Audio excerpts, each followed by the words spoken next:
Hello friends, मैं जयकरण सिंह चौहान आप सबका ज्ञान कोचिंग सेंटर के ई प्लेटफॉर्म पर स्वागत है। आज मैं आपके सामने एक छोटा सा टॉपिक लेकर आया हूँ, श्रेणियाँ। इसको हम कहते हैं प्रोग्रेशंस।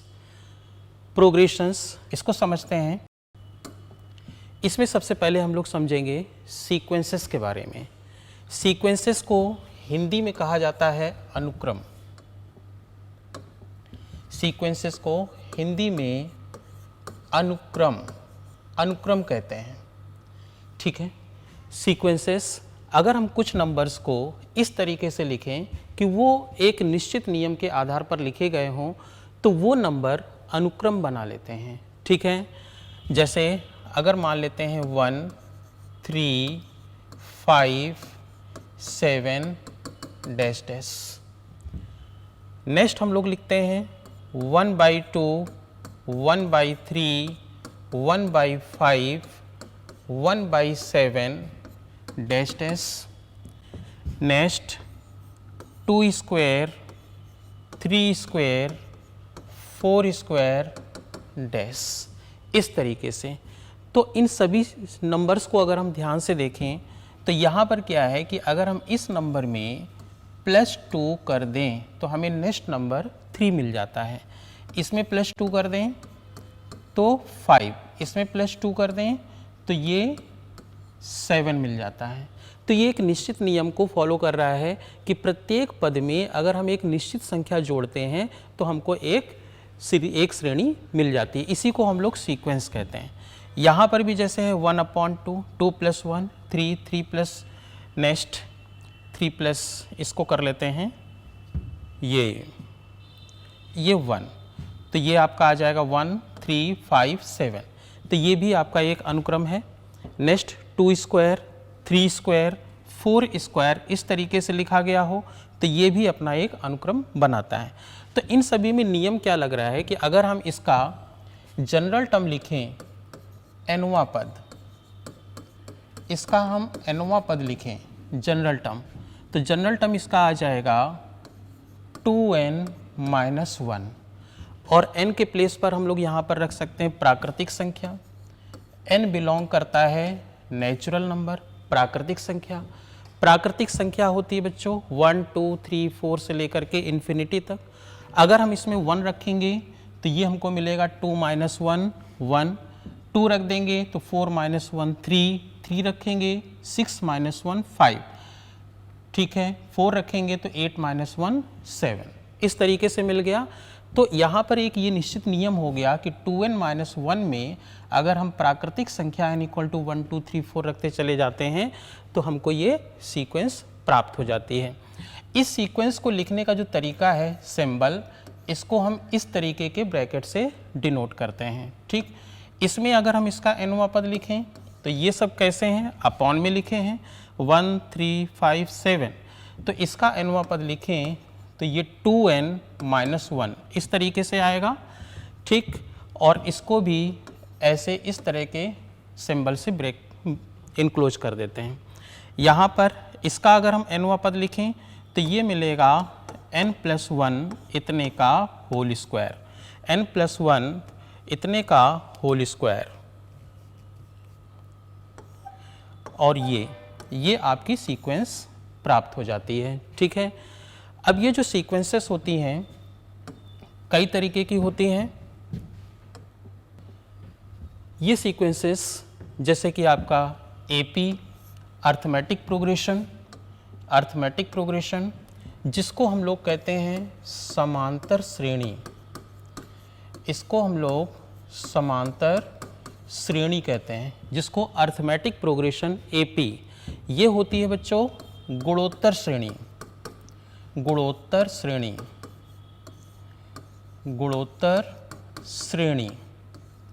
और ये होती है हरात्मक श्रेणी।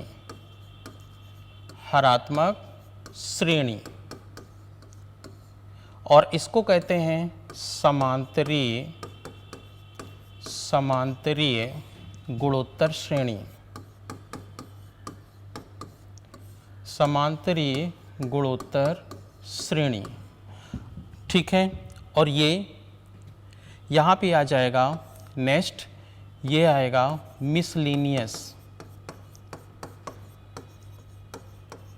जिसको हम कहेंगे विविध।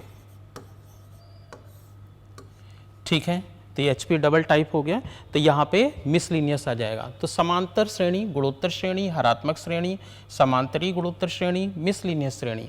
तो ये नंबर का जो अरेंजमेंट होता है वो अलग अलग टाइप से होता है, जिसके बेसिस पर हम इसको इस तरीके से 5 पार्ट्स में हम इसको क्लासिफाई कर सकते हैं, 1 2 3 4 5। चलिए एक एक करके हम लोग यहाँ पर समझते हैं। इसमें सबसे पहले हम लोग बात करते हैं अर्थमेटिक प्रोग्रेशन यानी समांतर श्रेणी के बारे में। तो ये समांतर श्रेणी किस तरह का नंबर होता है, किस तरह की सीरीज, इसको हम लोग जनरल फॉर्म में लिखें, इसको अगर हम जनरल फॉर्म में लिखें तो a plus D, a plus 2d dash dash dash, इस तरीके की हम लोग सीरीज लिख सकते हैं। आप ये देख पा रहे हैं कि यहाँ पर a इस श्रेणी का पहला पद है।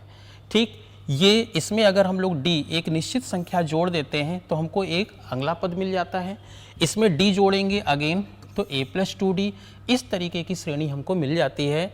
और इस तरह की श्रेणी को हम लोग अर्थमेटिक प्रोग्रेशन यानी समांतर श्रेणी कहते हैं। तो ये समांतर श्रेणी को अगर हम लोग डिफाइन करें तो ये कहा जा सकता है कि अगर कोई निश्चित संख्या, अगर कोई नंबर एक निश्चित संख्या से बढ़ रहा होता है तो वो एक श्रेणी बनाता है जिसको समांतर श्रेणी कहते हैं। और ये जो निश्चित नंबर है, ये जो कांस्टेंट नंबर है जिससे ये नंबर इंक्रीज हो रहा है, इसको कहते हैं बच्चों सारवंतर। ये आपका है सारवंतर। इसको इंग्लिश में हम लोग कहते हैं कॉमन डिफरेंस, इसको कॉमन डिफरेंस कहते हैं। ये कॉमन डिफरेंस हो जाता है। ठीक है, इसमें ये जो आएगा, ये श्रेणी का पहला पद, ये श्रेणी का दूसरा पद, ये श्रेणी का तीसरा पद। ठीक, और इसी प्रकार अगर हम इसका nवां पद लिखना चाहें तो Tn मिलेगा a plus n minus 1 into D. तो ये nवां पद आ जाता है। इससे हम लोग किसी भी श्रेणी का, जैसे AP श्रेणी का nवां पद, कोई भी पद हम लोग निकाल सकते हैं। तो चलिए देखते हैं आगे। जैसे हमारे पास लिखा है Tn, nवां पद का हमारे पास फॉर्मूला है Tn equal to a plus n minus 1 into D. तो ये बच्चों समांतर श्रेणी का nवां पद का फॉर्मूला हो गया है। ठीक है, इससे कोई भी पद आप निकाल सकते हैं। जैसे हमारे पास लिखा है 1 3 5 7 एंड सो ऑन। हम ये चाहते हैं कि इस श्रेणी का 10वां पद निकालना चाहते हैं, तो यहाँ पर T10 फाइंड करना चाहते हैं। तो पहला पद हमारे पास है बेटा a equal to 1, d common difference 3 minus 1 2, और n इक्वल टू 10, क्योंकि हम 10वां पद निकालना चाहते हैं। तो ये Tn इक्वल टू फार्मूला लगा देंगे a plus n minus 1 into D. a हमारे पास 1 है, n 10 माइनस 1 9, d मेरे पास 2 है, 1 प्लस 18 इक्वल टू 19। ठीक है, तो एक बार फिर से देखें। पहला पद 1, d equal to 2, 3 minus 1 2, n equal to 10, formula a plus n minus 1 into D. a की वैल्यू 1 पुट कर दिया, 10 माइनस 1 9 इंटू 2, ये 18 प्लस 1 इक्वल टू 19। और इसमें आगे समझते हैं। जैसे हमारे पास जो general term Tn equal to a plus n minus 1 into D मिला। अब इसी को हम लोग और किस तरह से लिख सकते हैं, तो यहाँ पर हम लोग देखेंगे बेटा a plus N D minus T, इसको लिखें dn ये, और a माइनस डी। इसका फॉर्म है, अगर हम d को a मान लें तो an, इसको b कंसिडर कर लें तो an प्लस b टाइप का हो जाता है। ठीक है, ये एक n में एक लीनियर इक्वेशन आ जाती है, लीनियर इक्वेशन, जिसको हम लोग कहते हैं रेखीय समीकरण। रेखीय समीकरण n में एक घात का समीकरण। किसी श्रेणी का nवां पद अगर हमारा इस तरह से है an प्लस बी फॉर्म का है तो वो पक्का AP श्रेणी होगी। और इसमें अगर आपको सार्वंतर चाहिए तो सार्वंतर जो बनता है n का जो भी गुणांक है वही हमारा सार्वंतर आता है। चलिए इस पे एक एग्जाम्पल देखते हैं।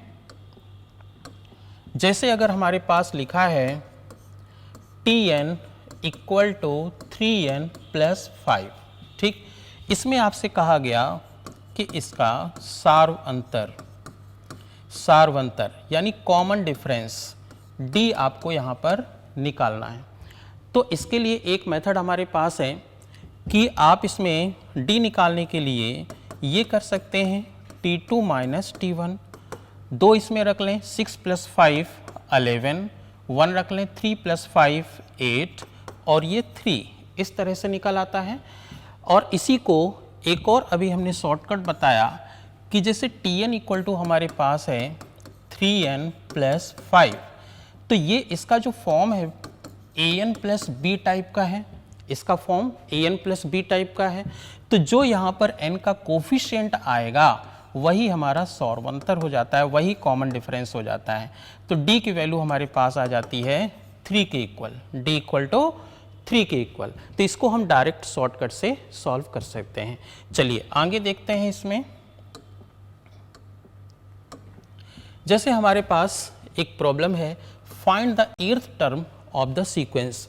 इस सीक्वेंस का हमको एर्थ टर्म निकालना है, 8वां पद आपको फाइंड करना है। तो यहाँ पर बच्चे देखो ये दिया है a equal to 3, D equal to हमारे पास 5 माइनस 3 2 और n इक्वल टू 8, यानी T8 आपको फाइंड करना है।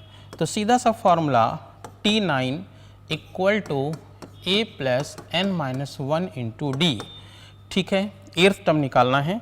तो यहाँ पे T8 यूज कर लेंगे। अभी तो जनरल टर्म बनाया हमने फॉर्मूला Tn, और T8 के लिए a का वैल्यू आएगा 3 और यहाँ 8 माइनस 1 7, D का वैल्यू आपके पास 2, 3 प्लस 14 इक्वल टू 17, इस तरह से आएगा। चलिए आगे देखते हैं हम लोग नेक्स्ट प्रॉब्लम। जैसे ये लिखा है which term of the sequence is 40 72 70 68 66 है ना, dash 40, which term of this sequence is 40। इस श्रेणी का कौन सा पद 40 है। तो इसको हम लोग करेंगे इस तरह से। मान लेते हैं हमारा जो पहला पद है वो a इक्वल टू कितना है 72, सार्वंतर निकालें तो ये बेटा T2 minus T1 equal to 70 minus 72 equal to -2, और जो लास्ट टर्म है वो आपका है 40, लास्ट टर्म इज 40, ठीक है। अब इसमें हम फॉर्मूला यूज करेंगे, Tn इक्वल टू है a plus n minus 1 into D equal to 40, a 72 plus n minus 1, d हमारे पास है -2 इक्वल टू 40। अब आगे सॉल्व करते हैं तो ये मिलेगा n minus 1 minus 2 equal to 40 minus 72, 72 को राइट में कर ले जाएं तो ये मिलेगा -32, इसको डिवाइड कर दें तो n माइनस 1 इक्वल टू 16 और n इक्वल टू हो जाता है 17, यानी इस श्रेणी का 17वां पद 40 है, ठीक। इसी सवाल को हम लोग और किस ढंग से कर सकते हैं, तो यहाँ पर देखें जैसे हमारे पास फॉर्मूला था, ये फॉर्मूला हमारे पास है Tn equal to a plus n minus 1 into D. तो इस पे हम लोग एक अपना शॉर्टकट फार्मूला भी बना सकते हैं। तो वो आएगा बच्चे Tn minus a n minus 1 into D को नीचे ले जाएं, Tn minus a upon D equal to n minus 1, therefore n equal to Tn minus a upon D plus 1। तो ये फार्मूला हम लोग डायरेक्ट अप्लाई कर सकते हैं, सीधा आंसर आ जाएगा। तो चलिए देखते हैं, इस फार्मूले से निकालते हैं। तो a इक्वल टू हमारे पास है 72 और जो लास्ट टर्म है Tn वो अपना है 40, ठीक है। कॉमन डिफरेंस आपने फाइंड किया 70 माइनस 72 इक्वल टू -2। चलिए फार्मूला यूज करते हैं, n Tn इक्वल टू आपका है 40 माइनस ए कितना है 72, डी हमारे पास है -2 plus 1 equal to -32 -2 plus 1, this is 16 plus 1 equal to 17। तो यहाँ पर शॉर्टकट से भी आप इस क्वेश्चन को सॉल्व कर सकते हैं। चलिए आगे देखते हैं। नेक्स्ट प्रॉब्लम ये लिखा है which term of the sequence is 111। तो ये भी सेम टाइप का है, डायरेक्ट करेंगे a और ये अपने पास है tn, d का वैल्यू 6 माइनस 3 इक्वल टू 3, सीधा n इक्वल टू लगाएंगे tn minus a upon d plus 1, tn is what 111, a का वैल्यू 3, d का वैल्यू अपने पास 3 आ रहा है प्लस 1, ये से माइनस करेंगे 108 बटा 3 प्लस 1, ये कितना हो जाएगा 3 3 जा 9 और 3 6 जा 18 प्लस 1 इक्वल टू 37। तो ये बन गया 37 टर्म। ठीक है, अब हम लोग चलते हैं नेक्स्ट क्वेश्चन देखते हैं। इसमें nth term from the end of the sequence. अब हम लोग बात करते हैं nth term from the end. कभी कभी ऐसा पूछ लिया जाता है कि AP सीरीज गिवन है और कह रहा है कि लास्ट से आप उसका nth टर्म फाइंड करिए। तो चलिए इसको कैसे निकालते हैं देखते हैं। तो जैसे आपने समझा श्रेणी हमारे पास a plus d, a plus 2d इस तरीके से लिखा गया है। ठीक, लेफ्ट से अगर हम राइट में जा रहे हैं तो d यहाँ पर प्लस करते हुए चलते हैं, और अगर हम मान लें लास्ट टर्म अपना L है तो इसका जो पिछला टर्म आएगा वो हमारा हो जाएगा L माइनस डी। तो अगर हम एंड से यानी अंत से अगर हम लोग इसका nवां पद निकालें, अंत से अगर हम nवां पद निकालें तो L minus n minus 1 into D इस तरह से आता है, जहाँ पर L इसका क्या है, L बराबर है इसमें अंतिम पद, L बराबर है अंतिम पद, n पदों की संख्या और d इसका क्या है सार्वंतर। चलिए इस पे हम लोग एक एग्जांपल समझते हैं। ये लिखा है find the 12th term from the end of the series. हमारे पास सीरीज है बच्चों 3, 5, 7, 9, 201, यानी ये श्रेणी का आखिरी पद है। ये श्रेणी का क्या है आखिरी पद, लास्ट पद है। यहाँ पे अगर हम कॉमन डिफरेंस लें तो 5 माइनस 3 इक्वल टू 2 आ जाएगा। निकालना क्या है अंत से 12th टर्म यानी एंड से 12th टर्म, तो ये निकालना है n की वैल्यू 12। अब यहाँ से निकालेंगे अंत से, अगर अंत से nवां पद लेते हैं तो फार्मूला आता है L minus n minus 1 into D. तो 12th टर्म अगर हम बनाएंगे तो L की जगह हम लोग यूज कर लेंगे 201 minus n, 12 minus 1 11 into D. तो d का वैल्यू हमारे पास है 11 इंटू डी इक्वल टू 2 और ये 201 माइनस 22। अब इसमें से हम लोग इसको लेस कर सकते हैं, तो लेस कर देंगे तो कितना आ जाएगा, ये 9 और ये बचेगा कितना, ये 7 और ये 1, तो ये हो जाएगा आपका 179। ठीक है, तो ये 179 is the 12th term from the end of the series. चलिए आगे इसमें हम लोग देखते हैं। तो ये हमारे पास क्वेश्चन है find the number of common term of the 2 AP। तो ये 2 APs हमारे पास हैं, 2 डिफरेंट APs हैं और इसमें पूछा जा रहा है कि कॉमन टर्म क्या होंगे। तो यहाँ पर देखिए पहली सीरीज आपके पास है 3, 7, 11, यहाँ से लेकर के 407 तक। ठीक है, सेकेंड सीरीज अगर लिखें तो 2, 9, 16 से लेकर के 709 तक। ठीक है, अब आपको यहाँ पर कॉमन टर्म की सीरीज लिखनी है। तो यहाँ पर देखिए बेटा 3, 7, 11, 2, 9, 16, अभी यहाँ पे हमको कोई कॉमन टर्म नहीं दिख रहा है। तो इस श्रेणी का जो कॉमन डिफरेंस है वो कितना है 4। इसका कॉमन डिफरेंस कितना है 4, सार्वंतर 4 है। तो 4 अगर हम इसमें प्लस करें तो नेक्स्ट टर्म आपका आएगा 15, नेक्स्ट आ जाएगा 19, इस तरह से बढ़ेगी। इसका जो कॉमन डिफरेंस है वो है 7, 7 प्लस करेंगे तो 9, 9 7 16, तो नेक्स्ट अगर हम लोग इसमें प्लस करें 7 तो हमको मिल जाएगा 23। ठीक, अभी भी नहीं मिल रहा है। अब इसमें एक काम करें, +4 और प्लस कर दें तो नेक्स्ट टर्म आपका मिलेगा 23। तो अब हम देख पा रहे हैं कि इन दोनों सीरीज में जो आपका पहला कॉमन टर्म आ रहा है वो 23 है। First common term is 23। तो यहाँ पर पहला कॉमन टर्म हमारे पास आ गया 23 और हमें ये चेकआउट करना है कि इन दोनों सीरीज में कितने टर्म कॉमन हैं। ठीक है, तो चलिए अब जो कॉमन टर्म की हम सीरीज बनाएंगे उसका मुझे कॉमन डिफरेंस चाहिए। तो कॉमन डिफरेंस फाइंड करने के लिए यहाँ पर इस सीरीज का जो कॉमन डिफरेंस है वो है 4, इस सीरीज का कॉमन डिफरेंस है वो है 7।